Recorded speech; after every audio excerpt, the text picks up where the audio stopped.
All right, all right, all right. I just wanted to let that beat kind of vibe. I like that beat. That was a pretty cool beat. What is going on, everybody?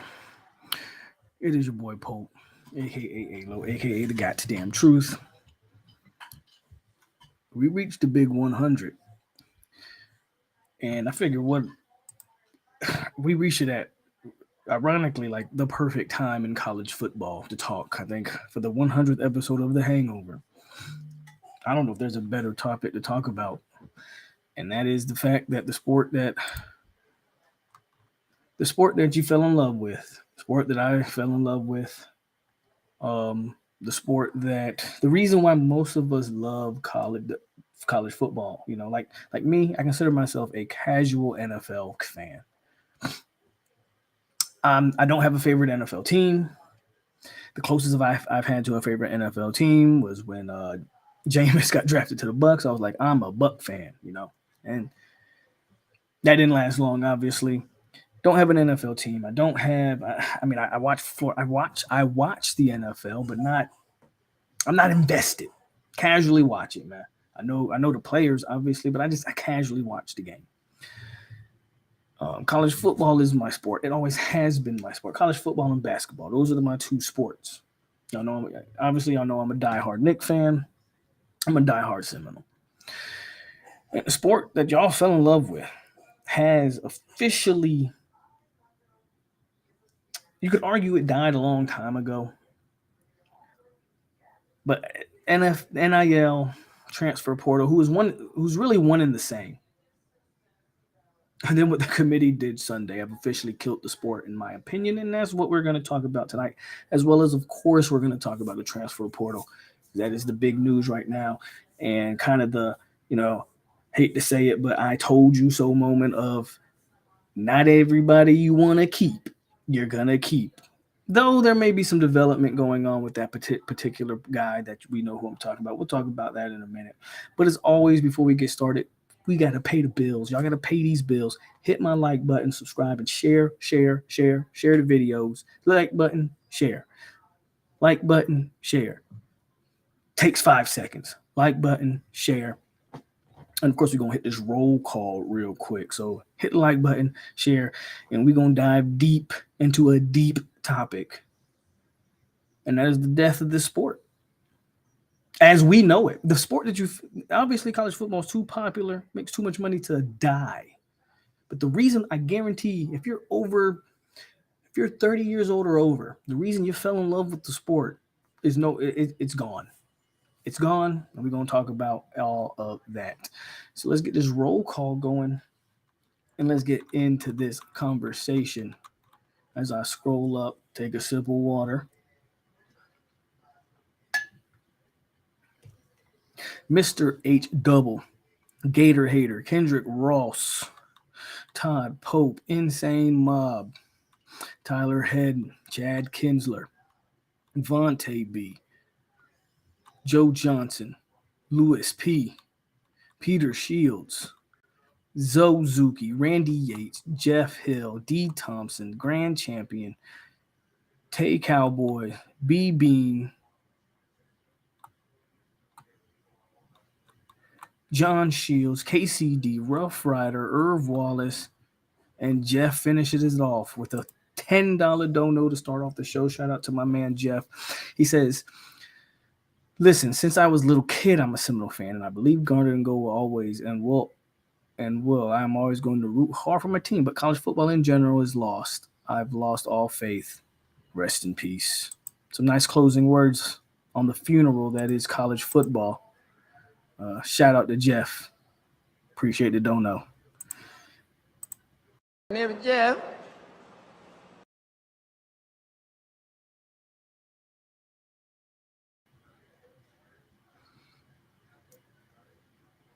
So when I say, let's talk about the death of college football, because this all relates into one thing as we also lead into the transfer portal and NIL and all of those things. Sunday was like, as that topic continues to rage, and it should rage. You should never, what they always say, never forget. Never forget December 3rd, 2023. Never forget. And the one thing that has stuck with me throughout the week after what happened, and throughout the week, listening to all the talking heads and those that are vehemently opposed to not necessarily FSU. They could care less about FSU, right? But there are people that are just standing in the corner of the games are supposed to matter. But then you also have these other people, and these are the people, in my opinion, and these are the powerful people that I appreciate them. You know why I appreciate them? Because they're revealing the truth that we all know, but they're finally saying it out loud. They're the Stephen A's, the Shannon Sharps, the Deion Sanders, um, the Des Howards, the Greg McElroys. These these people they're doing us a favor.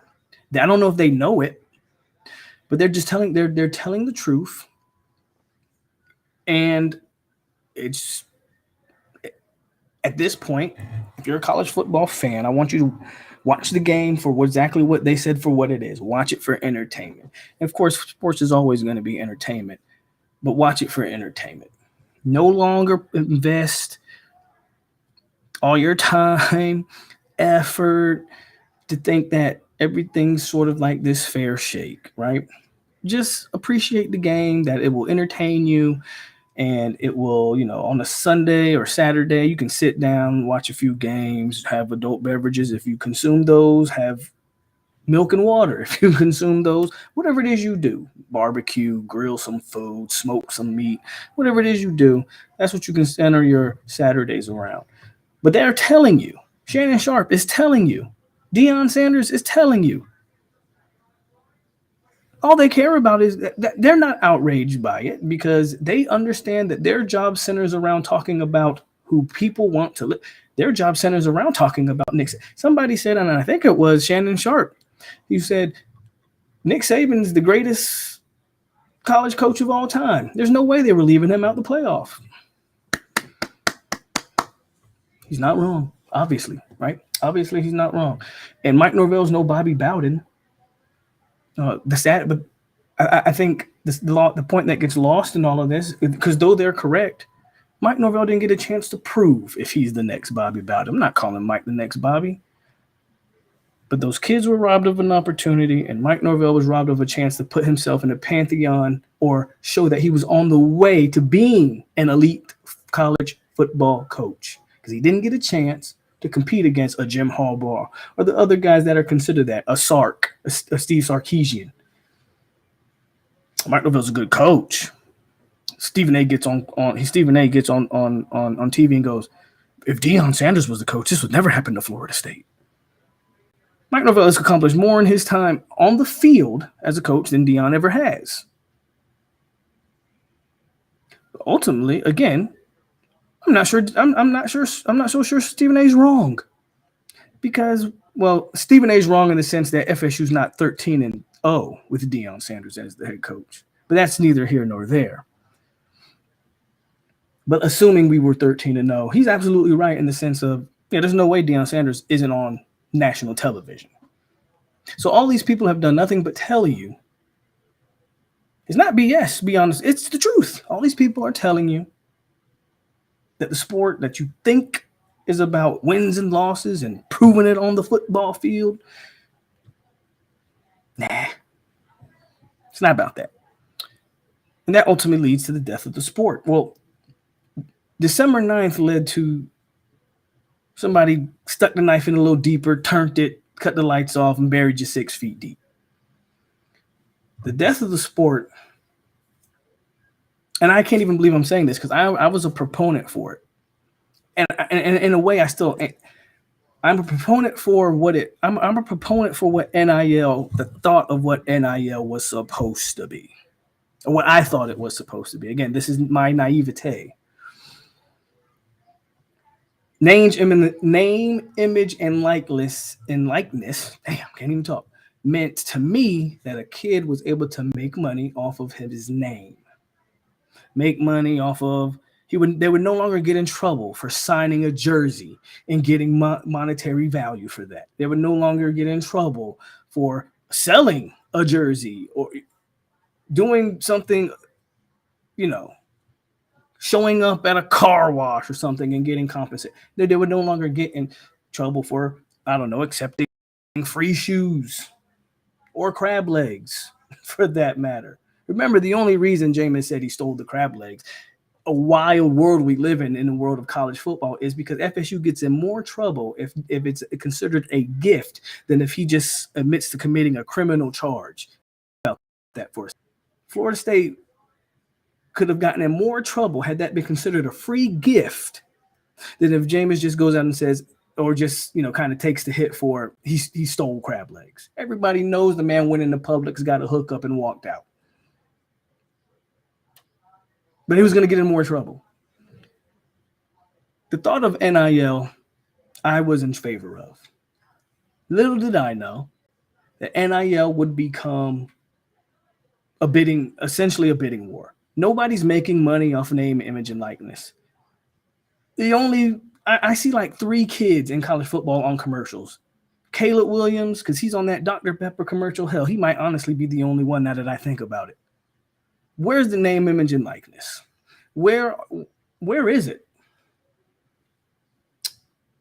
All it is kids are now they have their own merchandise and they're allowed to sell them, but we all know what it really is. It's just the front. It's the car wash that fronts, the dope dealers. It's the front. And NIL, the name NIL is the front. And so I did see the Verse Powerade commercial. You're right. So what we're really talking about, and of course Deion Sanders kids aren't commercials, but yes.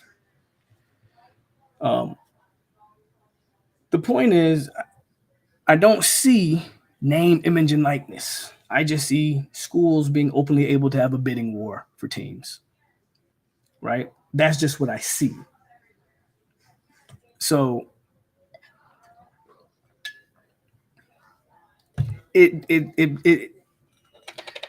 NIL has, and this leads into the transfer portal conversation that we're going to have, but NIL and transfer portal are linked because when the transfer portal was initially invoked into what you see now,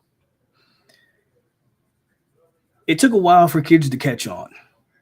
It was not as active as it is obviously right now. And a lot of times the people that were hitting the portal was guys who weren't getting opportunities at other schools, guys that may have been on loaded teams. So while they were talented, i.e. a Jermaine Johnson, they could go somewhere else and let their talent shine. And of course, disgruntled kids that wanted to go elsewhere. That's really who was hitting the portal at first. And of course, your grad transfers. Your grad transfers have always hit the portal, right? And what's happening now, again, leads to the conversation of don't get invested. Don't get invested in any of these kids, y'all. That's just the harsh truth. Your favorite Noel, he's only Noel-blooded until the check clears. I want y'all to please be wary. Please be very aware of this. I'm trying to wake everybody up. And I tried to do that before the portal hit. I told y'all, we're going to lose people we don't want to lose. And I put my list out. We're going to go over that list. And people told me I was crazy.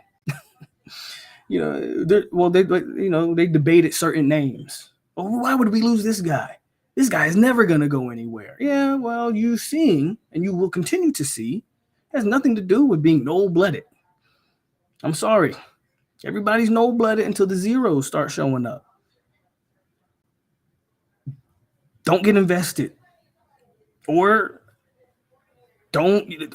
It's okay to have favorite players, but understand every offseason, there's a chance, a big chance, that your favorite player is going to get a call, is going to shop himself.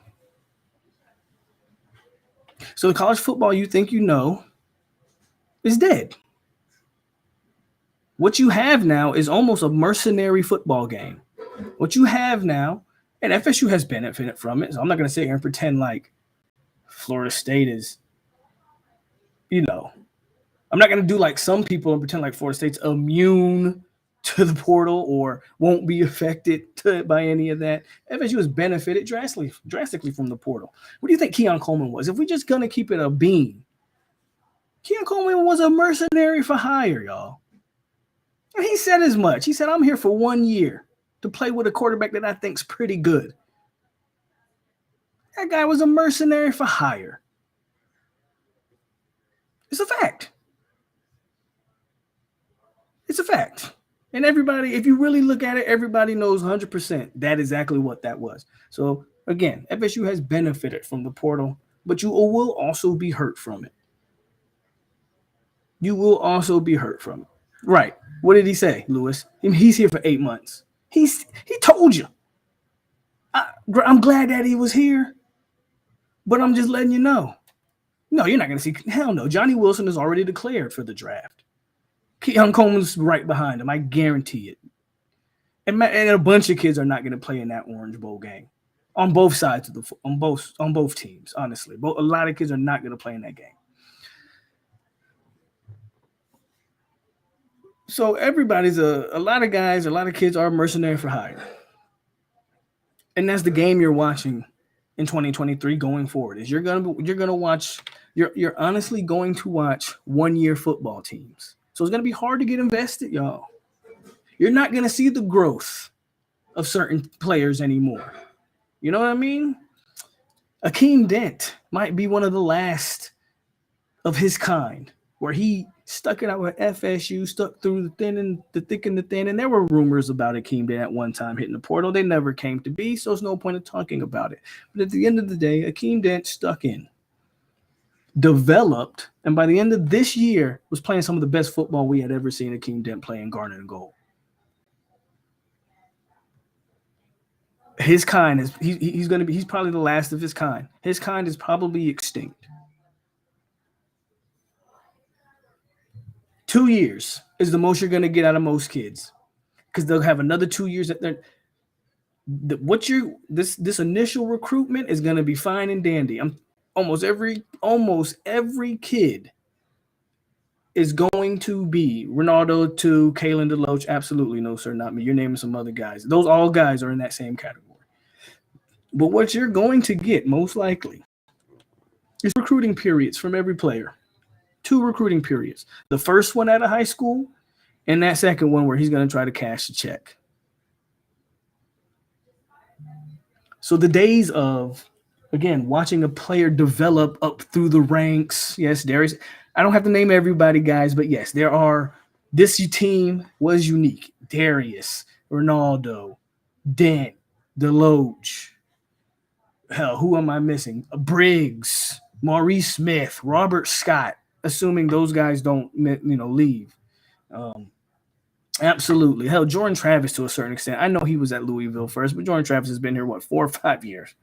And he could have hit the portal at a time had he wanted to, and he didn't. So, yes, there's a big list, but all those guys you're not going to see anymore, in my opinion, probably going forward.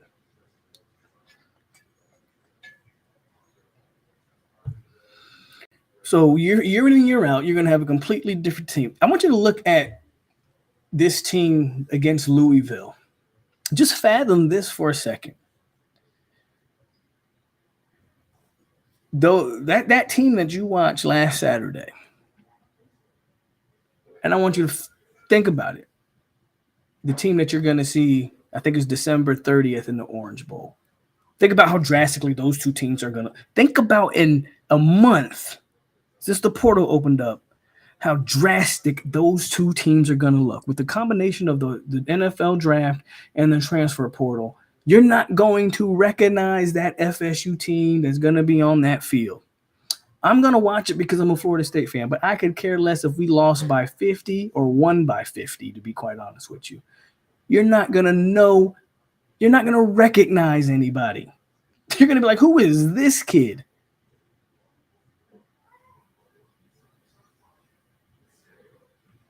Your college football isn't ever going to be what it used to be. I don't know how you can regulate it. I have some thoughts on regulating it, and we can probably, talk about those, but in a matter of a month, you're going to see a drastically different team. It's going to be crazy to witness in living color.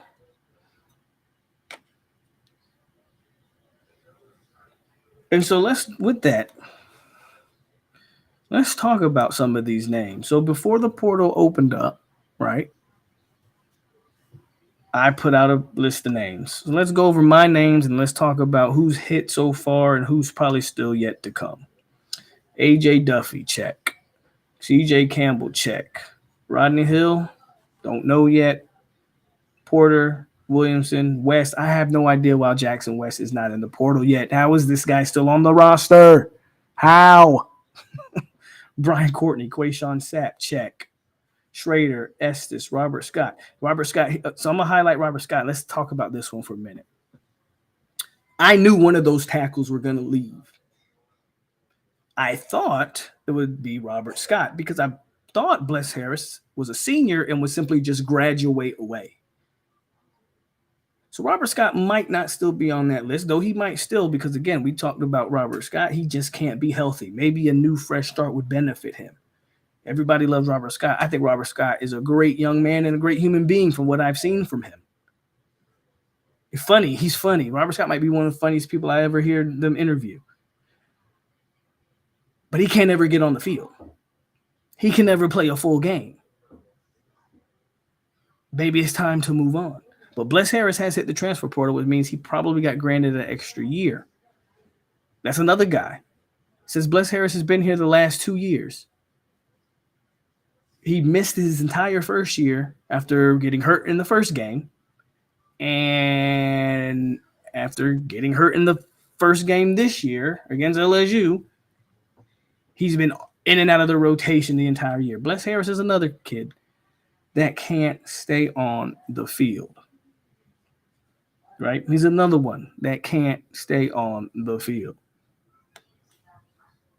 So Robert Scott might not hit, but for sure, Bless Harris hitting hints to one of those tackles that I was thinking. Aaron Hester, we don't know yet.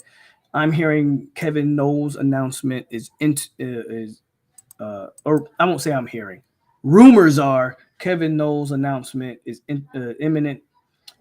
Jabril Rawls, Dylan Brown Turner has hit the portal. Check. Burrell has not hit yet. Fitzgerald, I still think a kicker is going to hit, so we'll see what happens there. FSU's going to have 3 to 4 3 scholarship kickers on one roster. The numbers say you don't need to carry that many, so we'll see what happens. And then Tafasi, a guy that everybody told you was the damn next Corey Simon. Tafasi's in the portal, so we're never going to see how good that guy ever is going to be.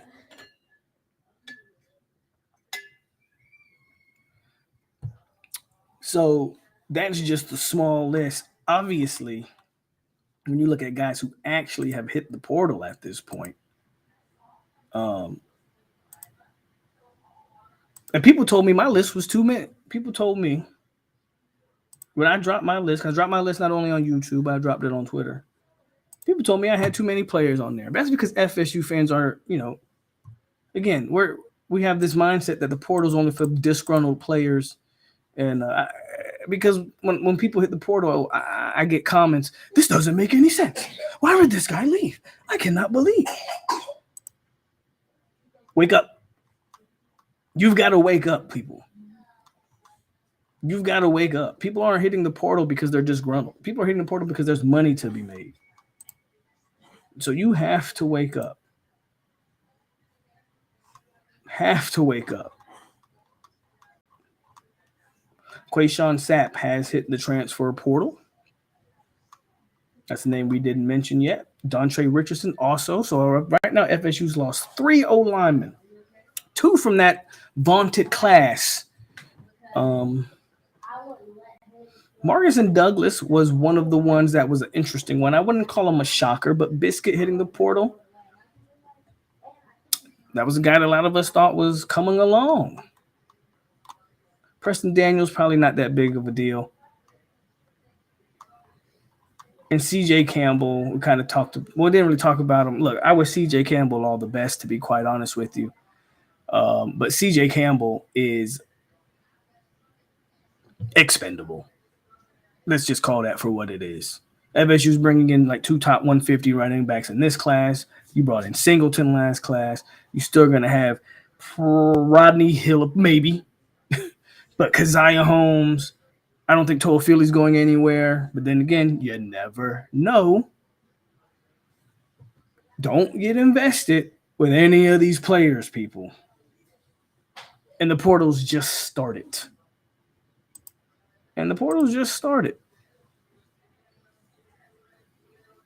So let's just talk about the big name that we've avoided to this point. And it's going to talk about his group of buddies as well, Patrick Payton. Patrick Payton was a surprise. Now, in my opinion, there is no such thing as a shocker in college in this portal thing. If you're shocked, that's just because, again, you're holding on to that no-bloodedness that we all believe that maybe once used to be a thing and is no longer a thing. No name should surprise you, should shock you, but there are potential surprises. I think Pat was one of those surprises. Just because he seemed like he's a homegrown guy who's gotten better year by year. Now, here's the thing with Pat. And I said this obviously not on here because I didn't go live, but I felt pretty confident last night that this Patrick Payton thing would get resolved. Now, we'll see what ultimately ends up happening. I think Patrick Payton is pulling a Joshua Farmer. I also told y'all about Farmer, and he started tweeting some stuff. When Pat said he was in the portal, Farmer quote tweeted him saying, "Where you want to play, gang?"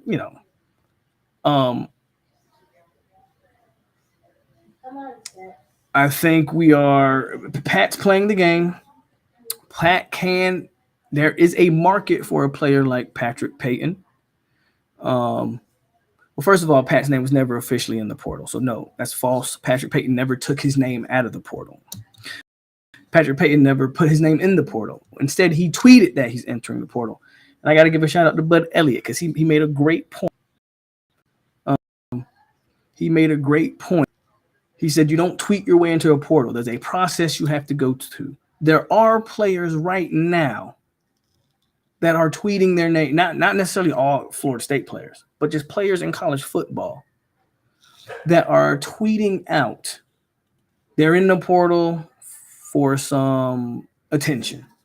I think that's what Pat pulled on you last night. He has since deleted that tweet. So if that's what you mean by saying he pulled his name out, yes. But no, he never put his name in, so he didn't pull his name out because his name was never in. But he did delete the tweet from last night. What does that ultimately mean? Before he deleted the tweet, I always felt like this was a money ploy. Now, there's a market for a guy like Patrick Payton because he plays premier position. He's a legit 6'5". He's long. He's kind of twitchy. Probably should get his weight and his strength up. But that's still a guy that can be that has a market on on the transfer portal open market. The question with the Patrick Payton is, and the reason why after hearing the story, I came to the conclusion that I wasn't too worried about Pat. And again, we'll see where it ultimately ends up is the alleged asking price. Now, again, all of this is alleged, and you can find this on 247. So no, I'm not reporting any of this. This is, all of this is an alleged money.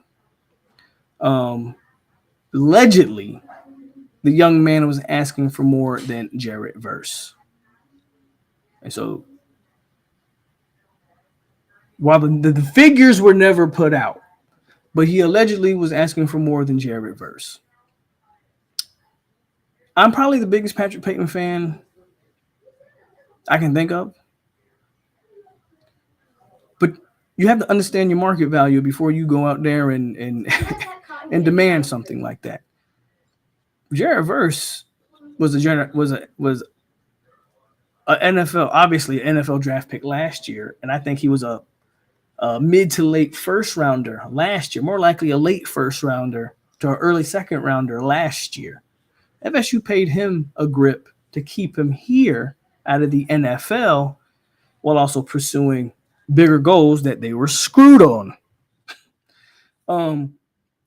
With all due respect to Pat, you're not that. You're not NFL scouts. If Pat hit the draft this year, he's a third round pick at best, I think. Pat would go to the combine and put up like 10 reps on the bench or something. Like Patrick Payton's development isn't done, is the point. You're not a first rounder. And I don't think you're a second rounder. And I think you're a mid to late third rounder at best, Patrick Payton. This is not me knocking a guy that I am a fan of. I'm just being bluntly honest. I say all of that to say you asking for that money was never going to be matched. So now you dangle the whole, well, I'm going to hit the portal and test my market. Well, here's the problem with that. Teams will definitely be intrigued by Patrick Payton. Don't get it twisted. But nobody's paying him Jarrett Verse money. Nobody. Not when Walter Nolans are out there and all those Texas A&M linemen who are all big-time names are now in the portal. Nobody's paying Patrick Payton $1 million, which is the alleged number. Again, that's just an alleged number. No one's paying that. I think Patrick Payton is worth, first of all, any player is worth as much as they want to pay for them. So you can say Patrick Payton is worth whatever you want to say. They're only worth as much as you're willing to pay. So you can't tell me he's worth $1 million because Florida State wasn't willing to pay him $1 million. Do I think FSU and Pat sat down and like had a G to G conversation? I absolutely do. I think there's a reason he deleted the tweet. And again, we will see what happens going forward. But I don't think I think the Patrick Payton situation will get resolved. But more and more, this stuff is going to happen. And guys are going to hit the portal because they think they're worth something. They think, I take a drink. They think they can get, whatever it is they can get. And they're, one thing you're not going to hear from me, and I'm pretty sure you haven't heard this from me since the portal's been a thing. I don't get on guys for going to the portal. I ain't mad at it at all. I understand it. There's money out there to be made, and go get it.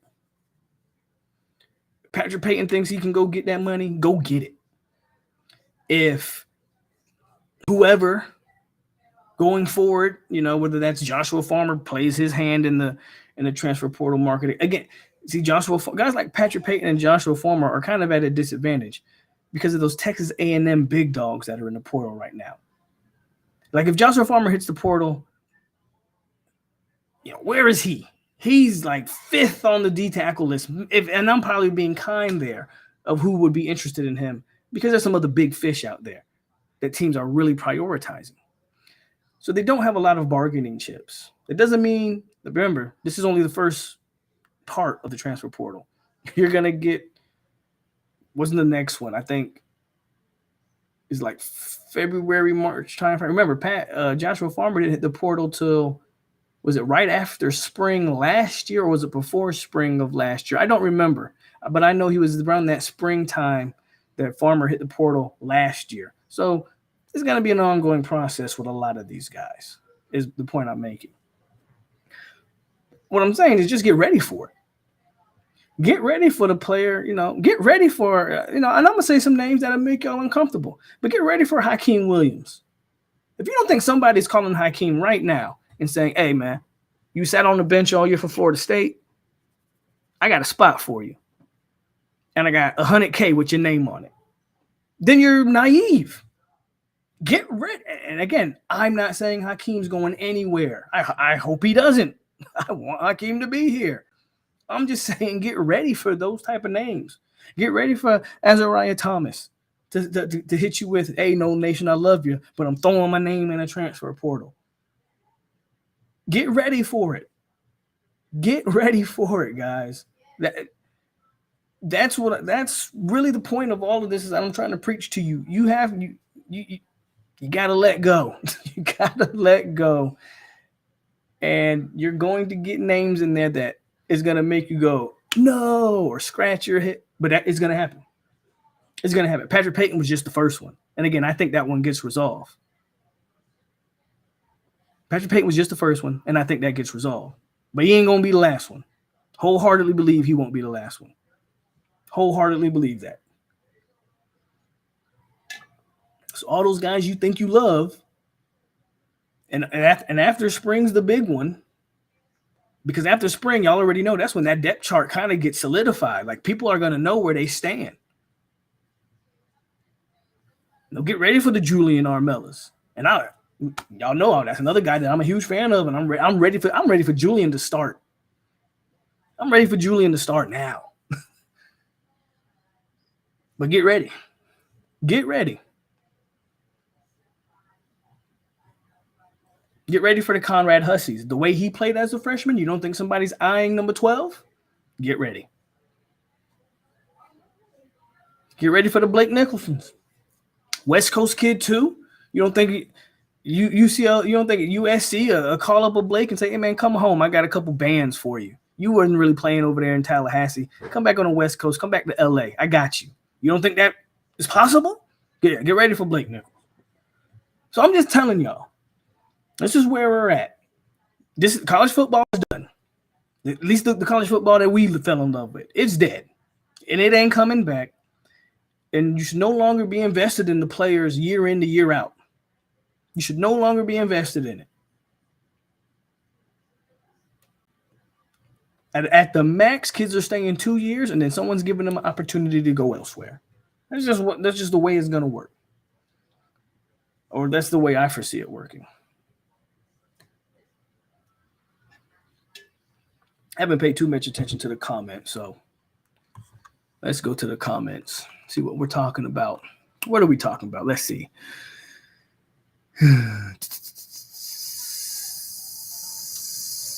Pat definitely not as good as Brian Burns. Who said that? Who said he was? Ray 50 says, "Polk, how you gonna ask for more money than Verse when Verse is the first team all ACC? Payton is an honorable mention." Look, Verse is trying to play his bargaining chip. You know, I get it. I don't think it's necessarily the best bargaining chip, but Pat's saying Verse is gone. You don't really have anything waiting in the wings to replace him but me, so pay me. And he's not wrong. Who's replacing Jared Verse next year? Who? Great question. Who's your starting DNs next year? Let's say Pat comes back and all that, and we're good to go. Now, and granted, we don't know what's going to happen in the portal, right? Obviously, I think they will try to add an edge. They do it every year, so they're going to try to add an edge rusher. But just right now, with the little bit of knowledge that we have, or let's just go with the roster how we know it. Who's your starting DN? Who's your two edge guys? So Pat's not wrong, because you ain't going to tell me nobody that's really worth a damn other than Patrick Payton. Now, I think Byron Turner's a solid rotation guy. I think Dante Anderson has a lot of potential and upside, but we'll see what happens with it. He still has to get on the field. You still got Gilbert Edmond, but I think Gilbert Edmond is kind of in the same boat as not Dante Anderson, but Byron Turner. I think they're both solid rotation guys. I don't know if nobody's leading the charge there. Just a bunch of names. We're just naming a bunch of names without any real major production. Jared Verse, how many sacks Jared Verse end up with this year? 7 or 8? Who's replacing those is my point. Who's replacing those sacks? Going off what we know now. FSU going after Pitt DN. That kid's brother is Samson Okola or whatever, the 5-star tackle. He's going to Miami. I hate to break that to y'all, but he's going to Miami. That Pitt kid's going to Miami. His brother plays for Miami. He's going to Miami. Whole 100%. Whole 100% he's going to Miami. So y'all can get the Pitt kid out. Y'all can get the Pitt kid out of there. He's going to Miami. So again, you guys are going to name some portal guys. Well, we got to land those guys first. Again, so Patrick Payton does have a bargaining chip.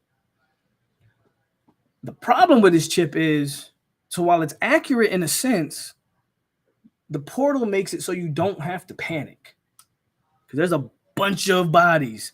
That kid at a Duke is pretty high. From what I've read, FSU is targeting a defensive end at a Vanderbilt, who they seem fairly high on. So he's actually considered one of the better D linemen as of right now in the portal. There's names. There's a bunch of names.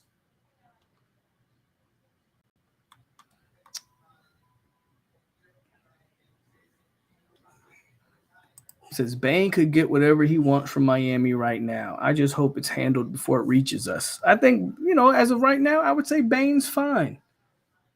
Miami kids are different. I will be honest with y'all. I don't care for the Hurricanes. Y'all know that.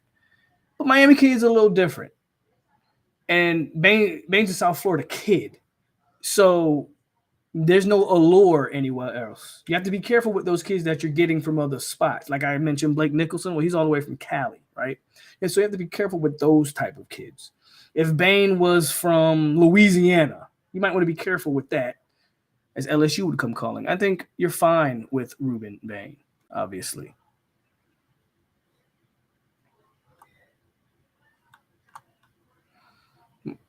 Miami must have money.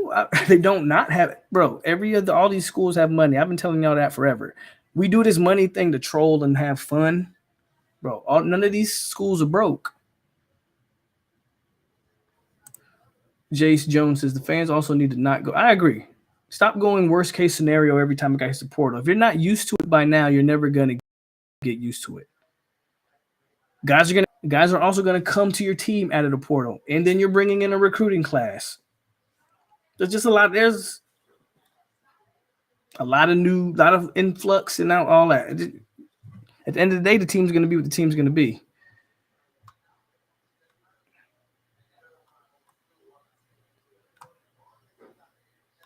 Yeah, the South Florida kids are a little different because if they're not going in state, I don't think they're going anywhere. So I do think there is a little bit of an edge there, right? Not a whole bunch, but a little bit. I think you can convince a Miami kid to stay in Miami. Granted, you never know the size of the bag that a team's willing to throw out there. If Bama wants Bain, the biggest question is always going to be, can Miami match it? So, but I do think, I do think Miami's a little different. Most Miami kids leave South Florida out originally. Well, I'm talking about getting a kid that's already there. I don't know how feasible that is. Ain't seen it yet, is I guess the point. Not a kid that people would want, or not a kid that Miami would, want to keep. So yes, their initial recruitment kids obviously do leave South Florida. Getting a kid that's already in the school, I don't know.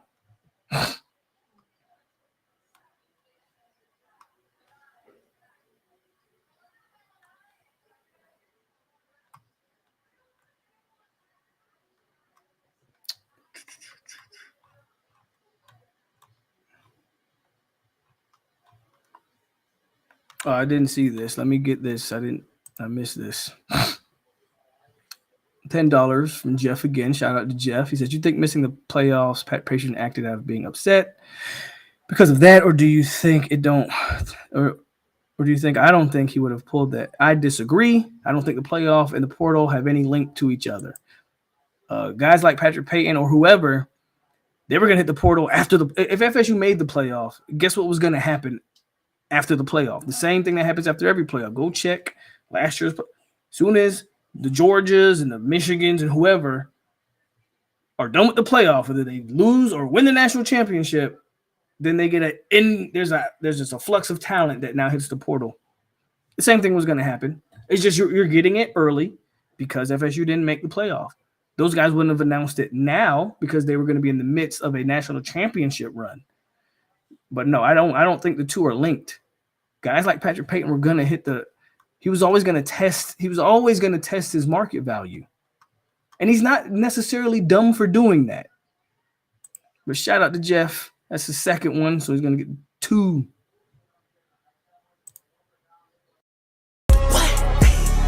Big as the Super Bowl, but the difference is it's just 2 guys playing shit that they did in the studio. Jeff.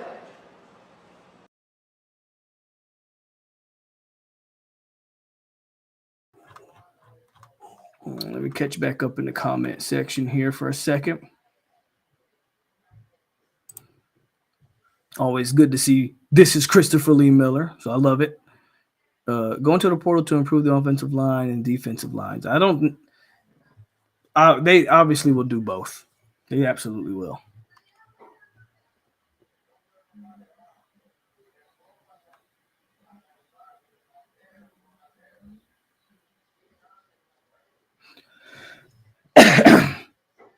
That's my point. South Florida kids usually come back, and you've seen it. Jen says, do you think since we have several players predicted to get drafted that our recruiting will pick up next year, or is it all now based on NIL? I think your recruiting, how much further do you want it to pick up? Jen, you're the number 3 class in the country. There is some recruiting talk. Watch out for KJ Bolden. That stuff's not dead at all, as he just was with Hugh Freeze. After being with FSU staff last night, he's with Hugh Freeze and his staff this night. I'm not saying it's going to end up the same, but can't tell me if you're watching this KJ Bolden situation that it don't give you Kendrick Falk vibes. I'm just saying, guys. I'm not saying it's going to end up this way. Just watch out for Auburn. Just watch out. Auburn's making a push, obviously. Watch out for that one. And then Blount's the other one. This kid keeps going back and forth with Miami and Florida State. I really hate recruitments like that, but it is, again, this is the new age of college football. You take it, whatever. Kid was at Miami, decommits, he's at Florida State. Now he's still throwing up the U at Miami and pitcher. Whatever. Listen to me, guys. I'm honestly thinking about picking up an NFL team. I'm being completely honest here. I don't know who yet. Maybe I'll be a fan of whoever drafts Jarrett Verse, or maybe I'll be a fan of whoever drafts Johnny Wilson or something. I don't know. Maybe I'll follow Trey Benson. I'll figure it out. But I'm thinking of investing some time into an NFL team. I don't know who that team would be, but I'm thinking about it because I don't like what college football has become. And it's I don't like to criticize kids for going through the process because it's their process and they're allowed to do it. But I am allowed to say that I don't like it. We'll see what happens with Blount. I don't know. Those are the 2 big names right now that you probably want to watch for. Miami's not letting go of Blount without a fight, and Auburn's not letting go of KJ without a fight. So it's going to be up to Florida State to figure it out. But I will say this. I don't care if one of them flip or both of them flip or none of them flip. It doesn't matter anymore. Believe this or not, it doesn't matter anymore because the transfer portal is full of – there was this knock against the transfer portal a couple of years ago that you can't build a team out of it. Bro, go check the portal. There is talent galore in the portal. So what? Do I want KJ Bolden? Yes. But guess what? You have to fight to keep KJ Bolden on campus anyway once he gets here. The recruitment is not going to stop. You keep him for that year, and then the offseason comes. That's just the harsh reality of it. You can get Armando Blount for 1 year. Miami's going to just recruit him again in the next offseason. Like that.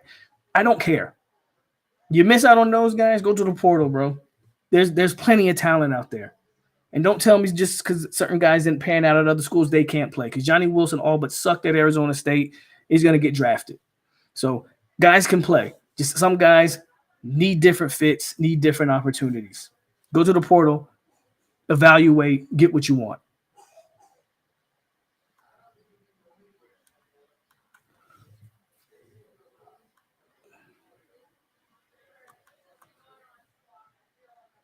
It's crazy, Tyler. 13-0. We feel like we got kicked in the because we did. We did get kicked in the nuts.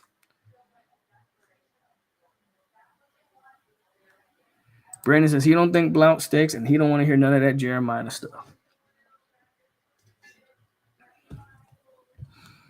49ers.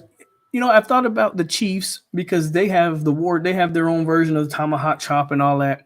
The problem with the Chiefs is that would feel like me bandwagoning, obviously, because the Chiefs they got Pat Mahomes, and as long as they got Pat Mahomes, they're always going to be one of the top teams. Only thing I do know is it won't be any of the Florida teams because I can't stand the Dolphins, the Bucks, or the Jaguars. That's all I do know. It's like it won't be any of the Florida teams. And hell no, that is probably the worst run organization in the NFL right now. So damn sure it won't be the Panthers. 49ers, I hear y'all saying about the Niners.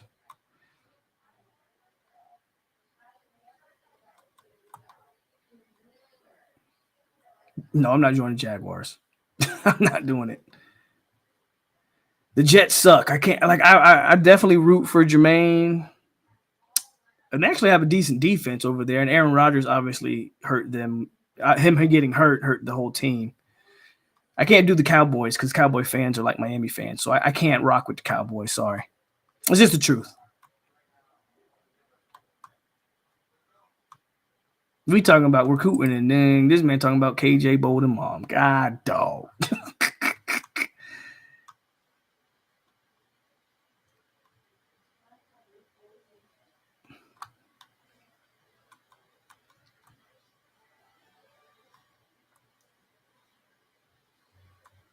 I've thought about the Chargers. I have thought about the Chargers because of Derwin and they got Asante over there.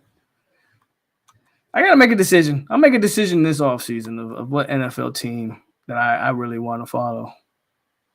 Don't want to be a bandwagon. Sounds like a Falcons fan to me. That's another terribly run organization, Tyler. I'm sorry. It's another terribly run organization. So it's either be a bandwagon or root for a terrible team. That's apparently my choices in the NFL. We'll see. Got to find some good young a team with some good young players that I want to follow. I guess that's the choice.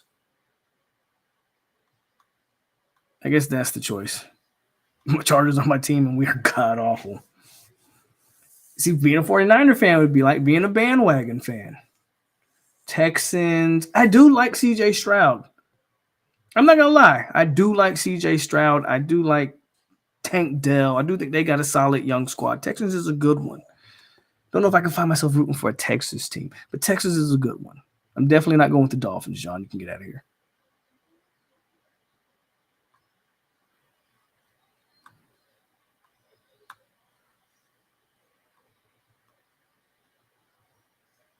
So Joe says you got to choose a terrible team so when they win. Yeah, you're right. You got to choose. If I do pick a team, it's got to be a bad team. So when they win, it means something to me. I absolutely agree with that. How would you regulate college ball? I don't. Honestly, so the transfer, and I'm assuming we're talking transfer portal. The only way I think you can regulate the transfer portal is you got to put the power back into the schools. And I think the only way you can honestly regulate the transfer portal is you got to kind of do what they used to do. So it used to be a school could control where you transferred.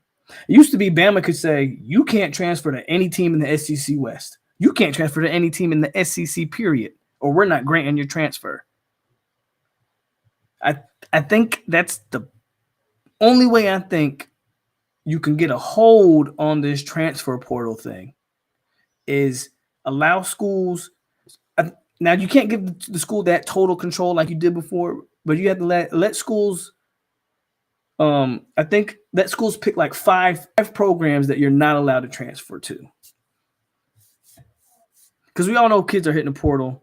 And it's the big name kids most of them are hitting the portal, knowing exactly where they want to go.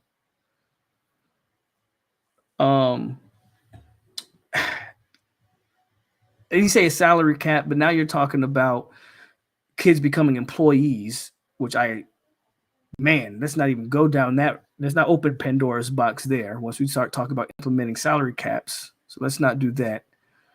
So I'm trying to think of ways. I'm trying to think of a way to implement the portal that is feasible, and I think it's allow the schools to give.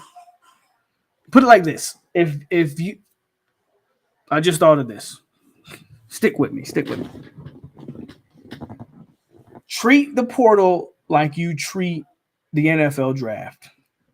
If you're not at least a redshirt sophomore, so you have to be at your program for 3 years before portal, and then you're free to go.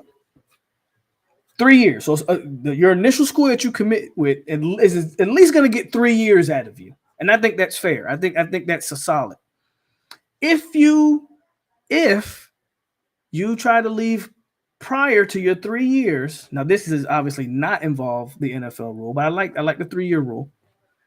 If you try to leave before your 3 years, then the school should have a say-so of where you can't go, whether that's a list of 5 teams you can't go to, or whether they simply say you can't go to any team in the state of Florida, you can't go to any team in the conference, but a school should now be able to limit where you go within reason. Obviously, they can't say, well, you can't go anywhere. But they should be able to say, if you are a Ohio State player, they should be able to say you can't go to anywhere in the Big Ten. You can transfer, but you cannot transfer within the conference. And that means as a freshman or a sophomore, true freshman, true sophomore, if you try to transfer, then the school can now dictate to a degree where you go. I think that's a way that you could possibly regulate it.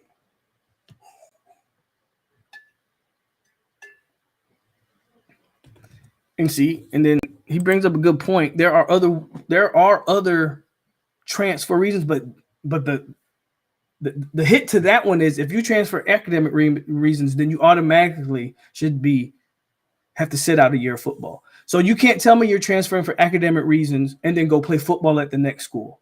Okay, you can transfer for academic reasons, but now the NCAA says you're ineligible because you're transferring for academic. Like, there's a way around that one. I'm not too worried about that.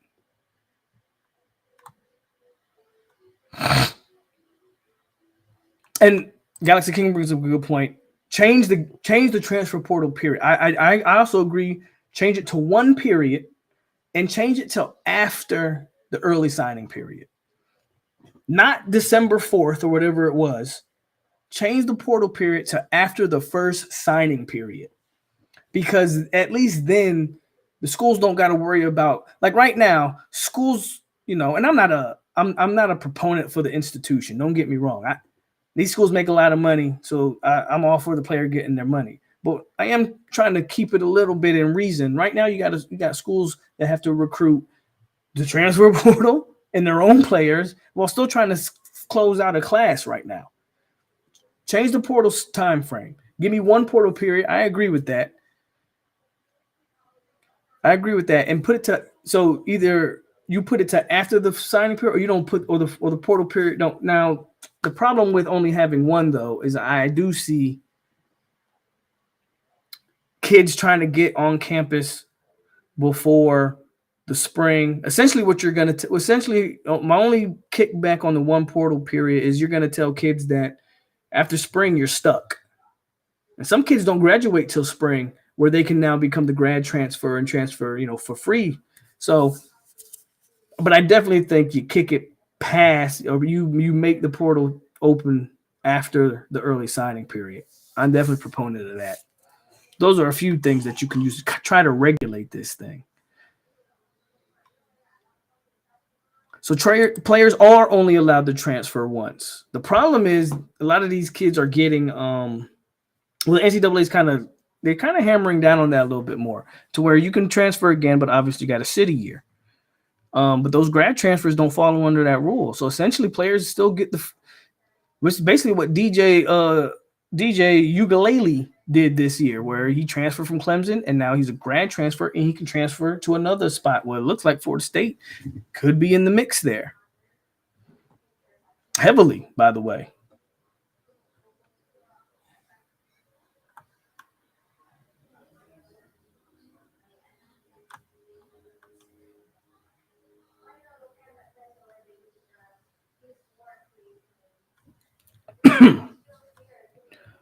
So if we shift the conversation to, so who is FSU targeting, right? We've talked about basically who we've lost, and there are some guys that FSU's targeting apparently in the portal. And there are some names that I obviously want out of the portal. And one of the big names, do we want DJ? Let's talk about DJ. DJ, in my opinion, is a. It depends. It depends on where. It depends. If FSU's targeting quarterbacks right now, they definitely want to get a guy in before spring. That obviously has to happen. Florida State, if you're going to take a quarterback, which is all signs show, is that FSU will take a quarterback out the portal. After I was against it, and then after seeing the bag, obviously I get it. I get why they would. So now you got to go out with the current crop of quarterback. Cam Ward has to be the top guy, and from all I understand, that Cam Ward is the top target. I don't know where he ends up. A lot of people are predicting that Cam Ward ends up at Ohio State, which makes sense for Cam Ward. I hope not. Cam's the one I would prioritize. Here's the thing on DJ. On the surface, I don't think he's that great. I don't think he's that great on the surface. Here's the unique thing about DJ, though. He is a big athlete with a big arm, and he can run. I think he's intriguing. I'm not saying that I want DJ, but obviously since they want to take a quarterback before the spring, and the longer you sit, the less likely you're going to get a quality one.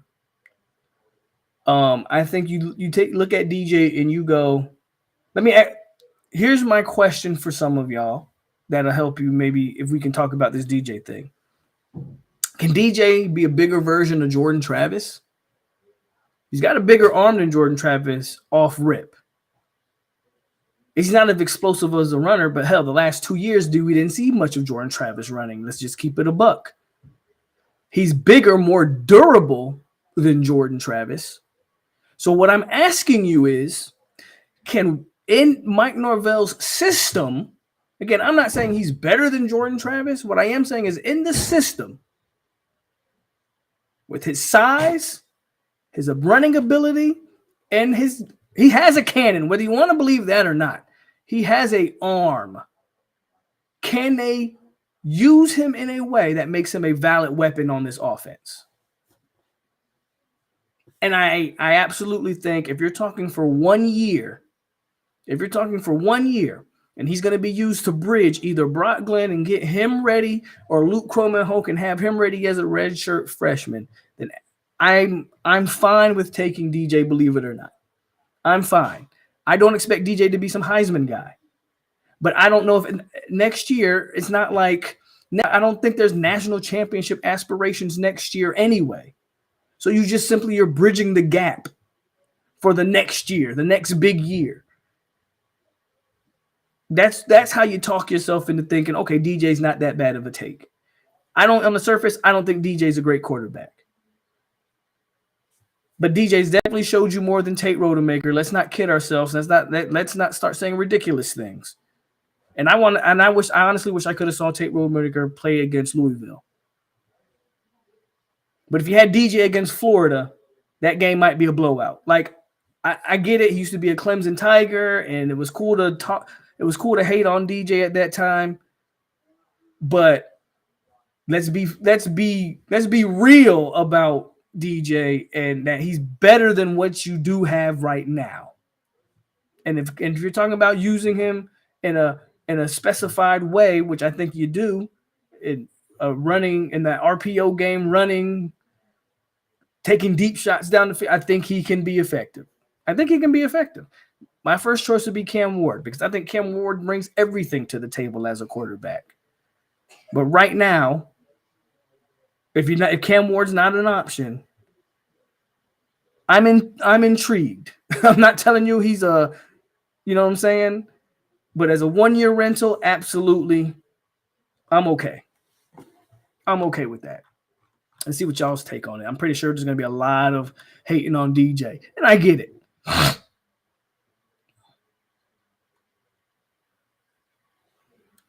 Says, man, I've come around on DJ. Rose says he wants Rock Sanders. Let's let our young running backs cook, man. We got some running backs. I don't know. Do we need to waste anything on Rock Sanders? Rocket Sanders is a good one. Don't get me wrong, but yes, Trayshawn Ward is transferring again. I hope he finds a great school. It won't be Florida State. We have to compare DJ to Tate. If you're comparing DJ to Tate, again, if I have DJ against Florida, what do you think?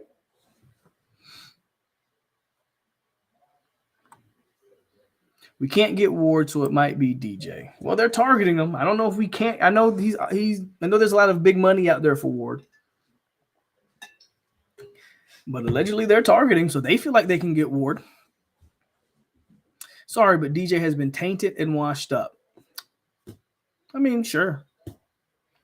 Give me Ward or the OSU quarterback.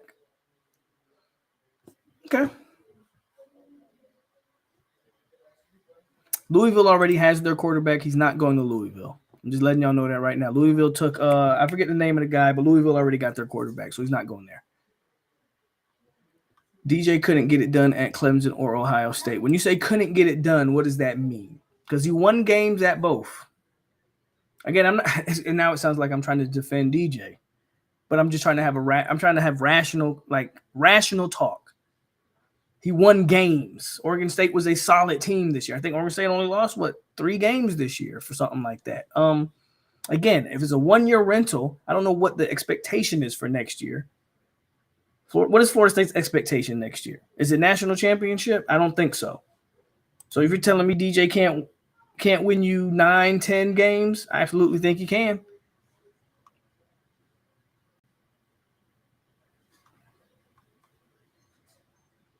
I think he could be a decent fit. We got a great QB coach. He's mid. I'm not saying he's great for sure. You saying he's mid I don't necessarily disagree with that. So is DJ better than Tate? Do you think DJ's better than Tate? I think he's a better player than Tate Rodemaker, yes. And that's true too. You got to take some of that stuff with DJ into a little bit of consideration. Clemson just had bad coaching. McKay Klubnik was nothing, You can't tell me both DJ and K Klubnik suck. I mean, maybe you can. I'll take Brock over DJ. After what you saw from Brock against Louisville, to even say that, I'm starting to question a lot of football knowledge in the chat. If anybody who co-signs this comment, Momo, I'm sorry. I love you. But after what you saw against Louisville, to have the audacity to say that is a wild take. That's absolutely wild.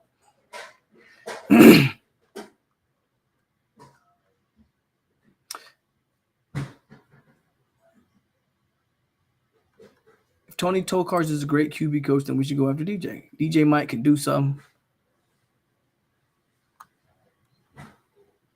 Yeah, he wilding. He wilding on that. I don't know why he said that, but that's his take, man. He's allowed to have his opinion. He's allowed to have that opinion.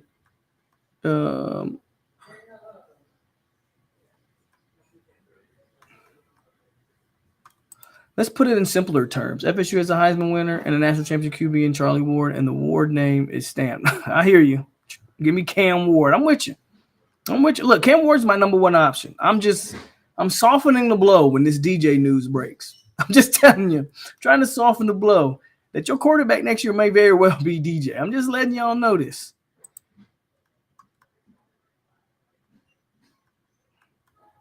And that's true, too. He would have better players around him here than he had at Oregon State. If we get Cam Ward, absolutely. I'm telling Cam Ward changes your expectations for next year. Cam Ward is going to tell me a lot about where FSU plans to be in 2024. And there's going to be a lot. Listen, there's a lot of talk right now, and we'll see how this plays out, that the committee woke up a monster. And then there's going to be a damn sure redemption arc. And FSU is going to and I'm all for this story. And I hope it comes to fruition. And I do think, I'm gonna be honest with you, I do think that the committee might have woke up some like boosters, might have woken up some really important people in Florida State's, you know, inner circle, the Florida State Illuminati. um, they may have angered the wrong or the right people for that matter. There's some talk that people are pissed and they're gonna have college football play for it. And if we can somehow pull that, that's gonna tell you a lot. If you can pull Cam Ward, that's gonna tell you a lot. And then my whole expectations change. My whole expectations change. I'm just letting you know. You get Cam Ward, your expectations next year should be extremely high. Go get TVD. I don't know about all that, John.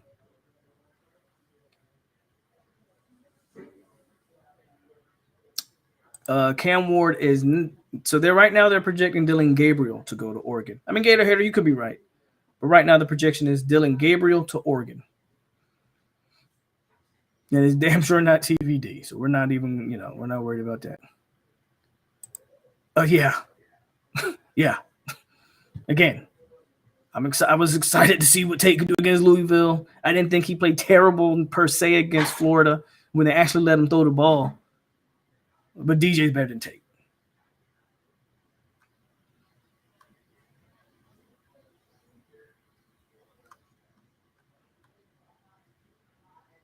DJ equals Jag. You probably not wrong. You probably not wrong. But that Jag might be your quarterback next year. I'm just letting you know, Zoe. My man Chris Robinson with the $9.99. Orlando want to check in as always, and Chris always showing love. Appreciate you, Chris. 50. I get it. I get it. Yeah.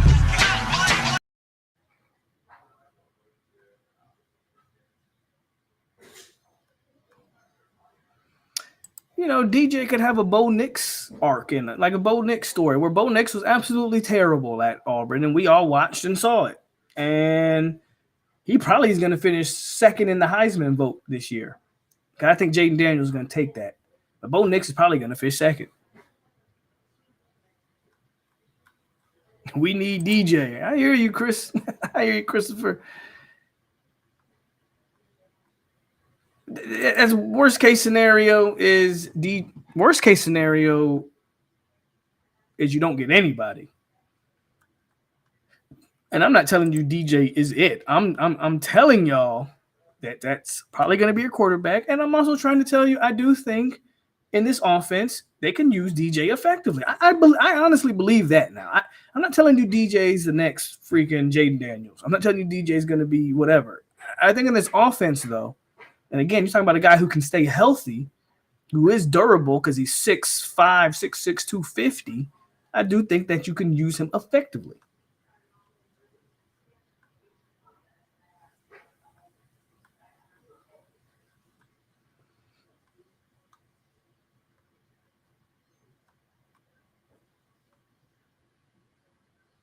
Momo taking Zoe's spot. Yeah. Zoe, somebody outdoing you today in the chat, bro. You got to step your game up, Zoe. Momo said he's going to come in here and beat Zozuki today.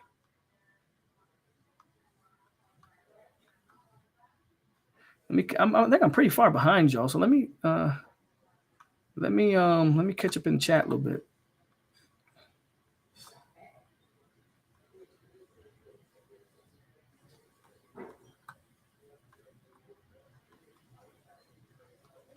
Yes, that is true. The battle's end like doubled, like a 900 or 1,000 subs since it. They may have woke up something. I'm just telling y'all, they may have woke up something with the snub.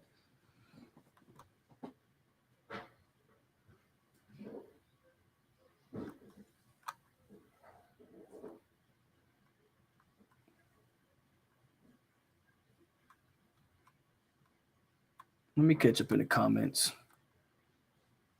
I don't disagree. I don't think Bo Nix is great, but you would take his production. You would take those numbers. But I agree. I don't think Bo Nix is great. I would in the draft. I wouldn't touch him with a 10-foot pole. But if you told me you can get Bo Nix, the college player at Florida State, you would not take that. What did he throw for 40 something touchdowns or something like that? Irv, you don't think we need DJ, so if we don't get DJ, who do we get? Do we just stick with Tate Rodemaker and Brock Glenn and Luke Cromahoke? I mean, you can.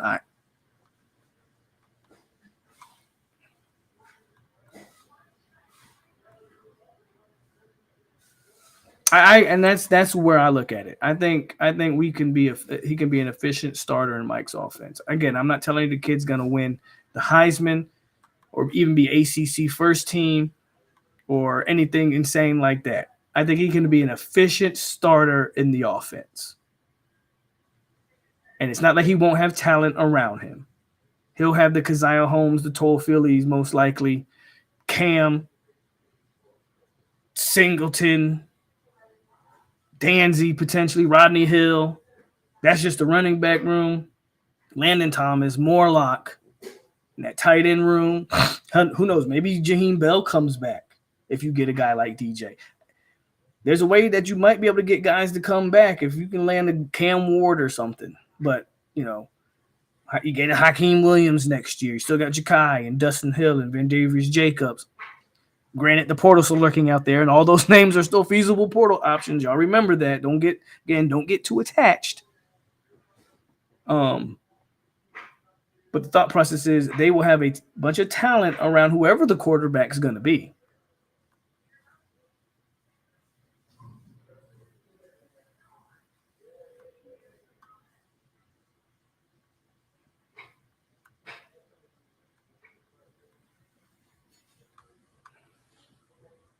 Jen says, what about a roll line? The run blocking didn't seem as good this year. Don't we need some players on the O-line to improve? Every year, we need guys to improve. Are there any good ones available? Or do we need to wait and see who leaves? So right now in the O-line, I couldn't tell you what next year's starters are going to look like. Because I do think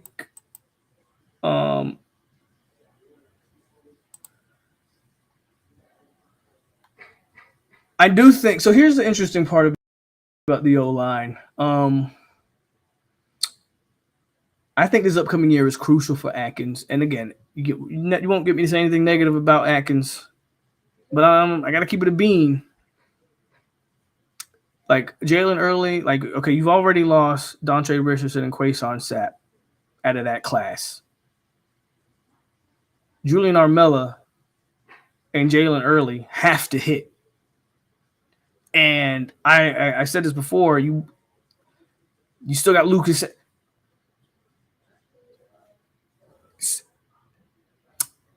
I'm trying to get the words out. Alex Atkins' players have to now emerge. And that might mean moving on from, unfortunately, guys like Maurice Smith and Robert Scott. We saw a healthy dose of Byers. Now, I'm going into next year with optimism that Byers, with a year under Atkins, will get better. But I think we were in such bad shape that just Atkins was just getting players, and we were like, hell yeah. We were in such bad shape that Atkins was just getting players, and we were like, hell yeah. But now it's time to see if that development picks it up a notch. And when I mean development, I mean his guys. Armella's got to be a starter next year. I hate to say that he has to, but I feel like he has to be a starter next year. They're definitely, and we know we rotate a lot of guys, definitely heavily in the rotation. You've been trying to upgrade the center position, and this is not a knock on Maurice Smith, but they've been openly trying to upgrade. Every guy they've brought in, they've tried to replace Maurice Smith, including Casey Roddick this year, and he couldn't play it, so they moved him to guard. I don't know who the center is next year. Maybe you make Darius Washington the permanent center. But Jalen Early, Julian Armella, with a mix of Keandre Jones and Jeremiah Byers, some of these guys, that's got to be the O-line's got to be a mix of that. Obviously, you're probably going to bring in some guys out of the portal. You are signing some guys as the freshmen, though I don't expect the freshmen to contribute. But, man, can you get Lucas Simmons on the field next year? I mean, that's NFL body type. Can you get him on the field? So, O-line's going to be critical, I think, next year.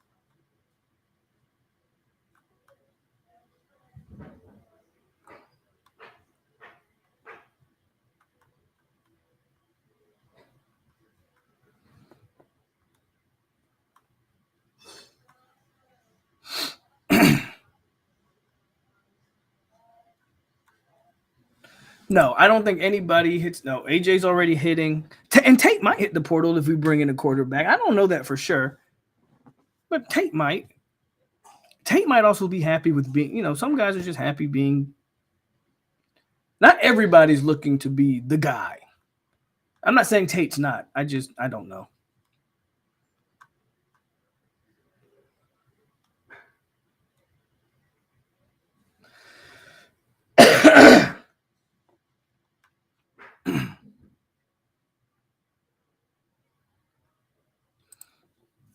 Rough Rider goes, I'm just asking, what if we pull some great transfer portal players?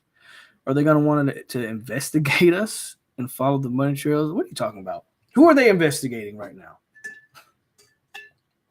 No, sir. No.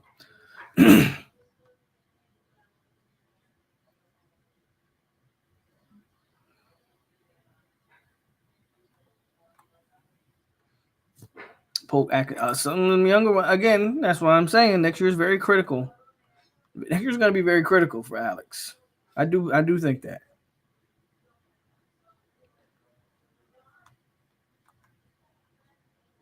DJ will be like Everett Golson at FSU. I'm going to disagree because Everett Golson was brought into a team that had higher expectations, and Everett Golson was half of the man that DJ was, like literally. And it's a different offense. Mike Norvell had no business having Everett Golson. Not Mike Norvell, I'm sorry. Jimbo Fisher had no business with Everett Golson because he wasn't a Jimbo Fisher type of quarterback. So I just, I don't see it. I don't really see none of that comparison. Morlock coming back, most likely. I don't see why he would not come back. I agree here that Byers should move inside. If you're telling me my guards are Byers and Keandre Jones, now I like that. I am cool with that. You got Julian Armella on one edge, or on one tackle spot, and then Jalen Early. Now, if Jalen Early can't play tackle and he's more of an inside guy, that he could be one of the first guards off the bench. I'm okay with that. I think that's getting him involved. Then maybe you hit the portal for a tackle. Maybe Lucas Simmons is ready to go, and you got Julian Armella and Lucas Simmons. How dope with that? The O-line's got to take shape. It's got to take shape next year.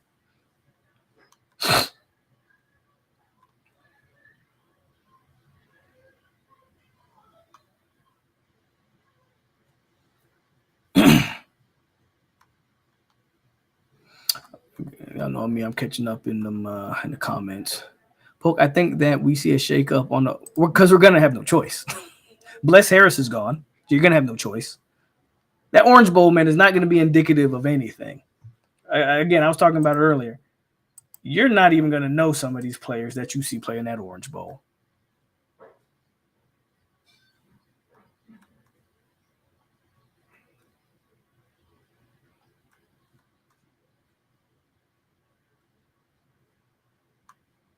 I don't know if people kill Golson. Well, because he had no business. Jimbo had no business picking Everett Golson up to begin with. Again, he wasn't a Jimbo Fisher type of quarterback, and he wasn't what we needed at that time. We're going to win the Orange Bowl. Cool. I can care less. Again, the Orange Bowl doesn't mean anything to either team, obviously. To either team, so it doesn't really matter. In my opinion. I mean, if you care about the Orange Bowl, I mean, I'm gonna watch it, right? But I don't care. Man, Golson got benched for Sean McGuire. That Texas A&M quarterback hit the portal. Wigman. I mean, I wouldn't be mad if FSU took a shot at that one. So we'll see. DJ might not be the end all be. DJ might not be the end all be all, but there's some quarterbacks out there that you could maybe check out.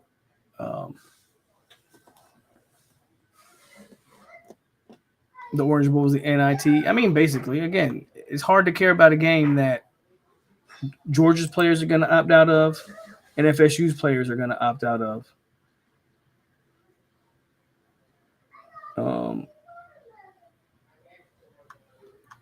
it's hard for me to care. But again, if you care, more power to you. More power to you. So we've done a good hour and 30, so this is awesome. So we're closing out at the right time. So ultimately, y'all, FSU looks to be targeting, and I think this is a good strategy. They're going to get their quarterback early. From all the reports, will Jabril Peppers be playing? Well, from all the reports, it does seem like FSU's trying to get the quarterback out of the way, which is what they should be doing, because that guy needs to get on the campus as soon as possible, whoever that guy is. You get him with Tony, you get him with Mike, you get him with Atkins, and now you start to get him ready for the spring. And if you get the right quarterback, that opens up the rest of the transfer portal as well. Because you get the right quarterback. I mean, wide receiver, we have a young bunch. I do think FSU will take a veteran receiver or two out of the portal because you have a young bunch coming back. And I still think you'll probably lose at least Kentron or Darian, one of those two. And you have Dustin Hill and Hakeem Williams. Like, those are all second-year guys. Maybe get Evan Stewart or target him at least, right? You get your quarterback early, and very similar to high school recruiting, he becomes your bell cow, and you move forward from there. I think that is possible. Everybody wants Cam Ward. Yes, the rankings don't say so. I think he's the best quarterback out of the bunch.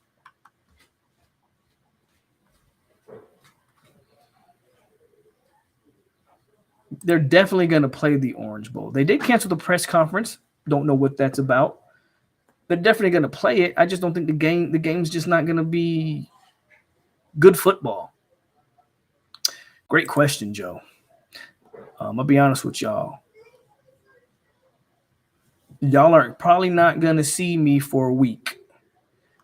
This stream is probably the last stream you're going to see me for about a week. I'll be in Korea all of next week. Now I'll be coming back Friday, but I'm traveling to Korea for a week. I don't want to go, but whatever. Then I'll be back on Friday. So depending on how jet lagged I am, which I probably will be very jet lagged, you're definitely not going to get anything Friday, but you probably won't see me again until next Saturday.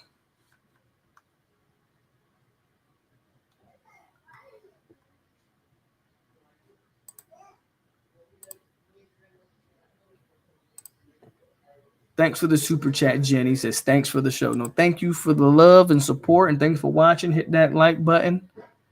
John, I got to do it. John, I'm glad to see you in here. You've been good today. You've been respectful, but you've been making a little bit of snarky remarks. So this one's for John, and then I got one for you, Jen. But this one's for John. No. Oh no.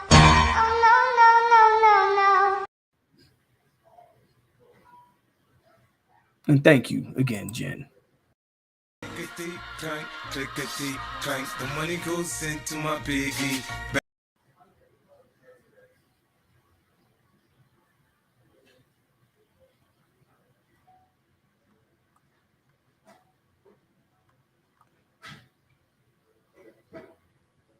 You're probably right. He probably doesn't want that receiver, but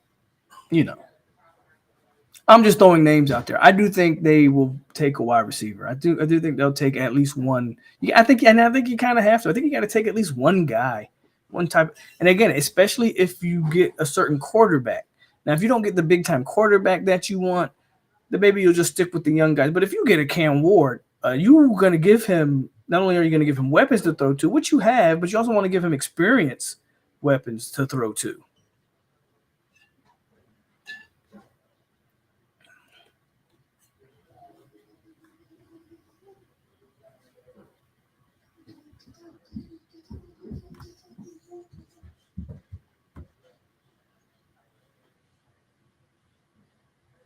When is early signing period? When is the early signing period? I actually don't know when the early signing period is. I don't even, will I be back by the early signing period? 8-6 Korea TV. When is early signing period? Have fun on Texas Street. Is that actually a street in Korea? I actually never been to Korea for one, and for two, it's a business trip, so I won't be having much fun in Korea. Again, I low key don't want to go, but sometimes we do what we don't want to do. Is it the 20th? So yeah, I'll be back by the 20th. So we'll definitely do something early signing day for sure. Now, if it's the 15th, I won't get back till the 15th. But if it's the 20th, I got y'all. It's 863 Korea TV is wild.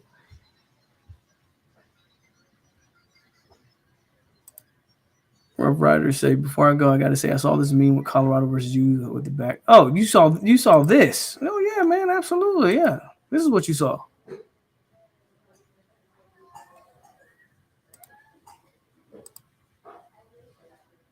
This is what you saw. The sit your ass at home bowl. That's exactly where both those teams are gonna be at. That's what you saw. So with all that said, y'all, let's go ahead and close this thing out. Hit the like button on the way out if you did not hit it on the way in. Episode 100, man. I thought this, maybe it should have been a bigger event, but I'm very happy with this show because college football,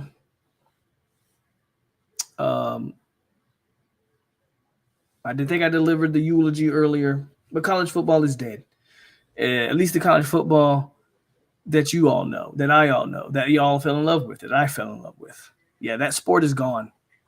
And it's this new, it's the new mercenary sport of college ball. And that was pretty much the point. Obviously talking transfer portal, but college football, the game that you loved is gone. And the transfer portal, NIL, and the college football playoff committee killed it. And it's all entertainment. It's all about the portal now, and the kid that you think is no-blooded, or you think is roll tide, or you think he a bulldog, or whatever. You think it's all about the kid that you think that it's about. No, he's going to prove to you that it's all about the check. And don't fall in love with them anymore. I'm not telling you don't have your favorite player. You can't help but have a favorite player. Just understand that when offseason comes, even the guy that you think, oh, there's no way, there's always a way. There's always a way. And with all that being said, it is your boy POLK over here on 863 Seminole TV. Stay classy, Seminoles. We are out here. Go Noles, and rest in peace, college football.